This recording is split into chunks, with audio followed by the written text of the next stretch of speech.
600 कोटींच्या drainage प्रकल्पात अनियमिततेचा आरोप, नागरिकांच्या घरादारावर नांगर फिरू देणार नाही. मंगेश चव्हाण.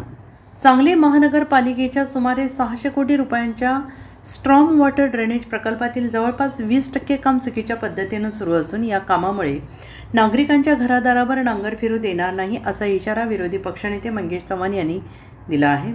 चव्हाण यांनी म्हटलंय की महाराष्ट्र रिझिलियन्स डेव्हलपमेंट प्रोग्राम अंतर्गत शहरातील पावसाच्या पाण्याचा निचरा करण्यासाठी हा महत्त्वाकांक्षी प्रकल्प राबवण्यात येत आहे. मात्र या प्रकल्पासंदर्भात महासभेत अनेक सदस्यांनी गंभीर आक्षेप नोंदवले असून पदाधिकारी आणि संबंधित ठेकेदारामध्ये वादावादी झालेली आहे. प्रकल्पाच्या 30% निधीबाबत अद्याप शासनाचा निर्णय झालेला नाही. त्या संदर्भातील शासन निर्णय प्राप्त झालेला नसतानाही कामाला सुरुवात करण्यात आलेली आहे.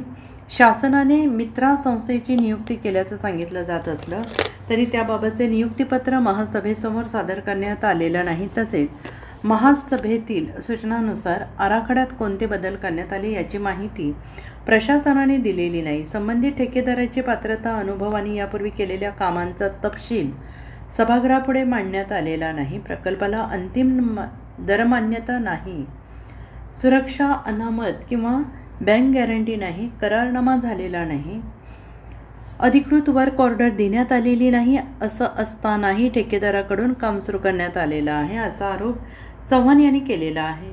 प्रशासनाने तातडीने या सर्व बाबी स्पष्ट कराव्यात. नियमबाह्य पद्धतीने सुरू असलेल्या कामामुळे नागरिकांचे नुकसान होऊ देणार नाही. गरज पडल्यास तीव्र आंदोलन छेडलं जाईल असा इशारा मंगेश चव्हाण यांनी दिला आहे. सांगली, मिरज, कुपवाड शहरामध्ये जागतिक बँकेच्या माध्यमातून जो निधी आला आहे,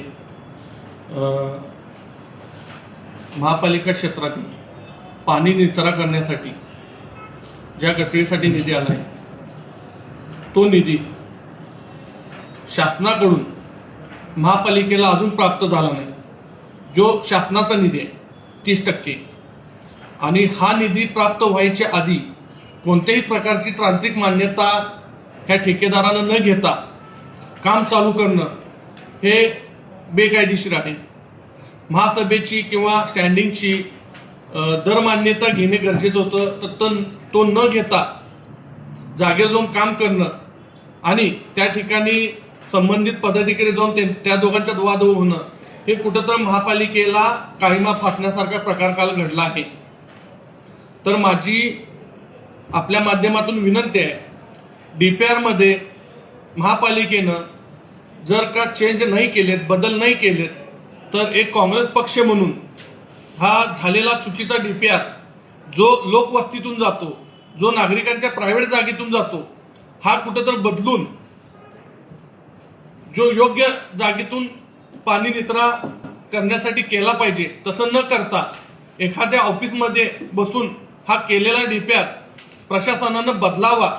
अन्यथा काँग्रेस पक्षाच्या वतीनं ज्या नागरिक वस्तीतून हा DPR जाणार आहे हे थांबवण्यासाठी आम्ही कोर्टामध्ये जाऊ आणि नागरिकांना कोर्टाच्या माध्यमातून आम्ही सर्व नागरिकांना दिलासा देऊ, एवढंच आपल्या माध्यमातून सांगायचं आहे.